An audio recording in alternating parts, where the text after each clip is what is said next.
भारत के इतिहास में महात्मा गांधी की एक यात्रा ने बदलाव की एक ऐसी हवा चलाई कि उसने पूरे भारत में अंग्रेजों के विरुद्ध जन संघर्ष का व्यापक आंदोलन खड़ा कर दिया। उन्होंने इस यात्रा से बता दिया कि किस प्रकार किसी को झुकने या मजबूर करने के लिए जन आंदोलन खड़ा किया जा सकता है। यह वाकया भारत में अंग्रेजों के शासन के समय का है। 12 मार्च 1930 को गांधी जी ने नमक विरोधी कानून के विरोध में दांडी मार्च अर्थात दांडी यात्रा निकाली थी।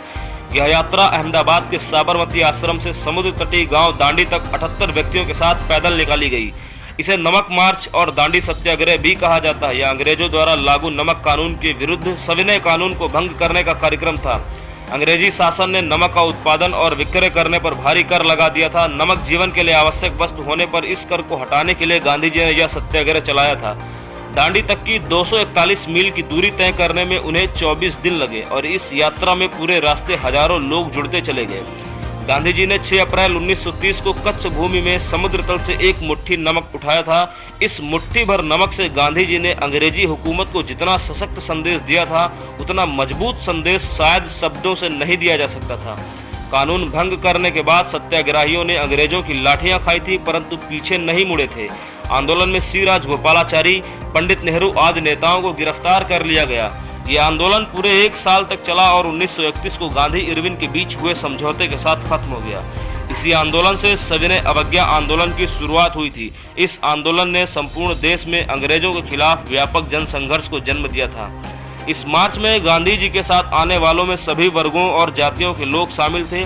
ब्राह्मण और हरिजनों ने एक साथ मार्च किया। गांधी जी को 5 मई को गिरफ्तार कर लिया गया था। इससे पहले वे न केवल भारत में बल्कि अंतर्राष्ट्रीय स्तर पर एक लहर पैदा कर चुके थे। उस समय में टाइम पत्रिका ने अपने 31 मार्च के अंक पर गांधी जी की तस्वीर छापी थी।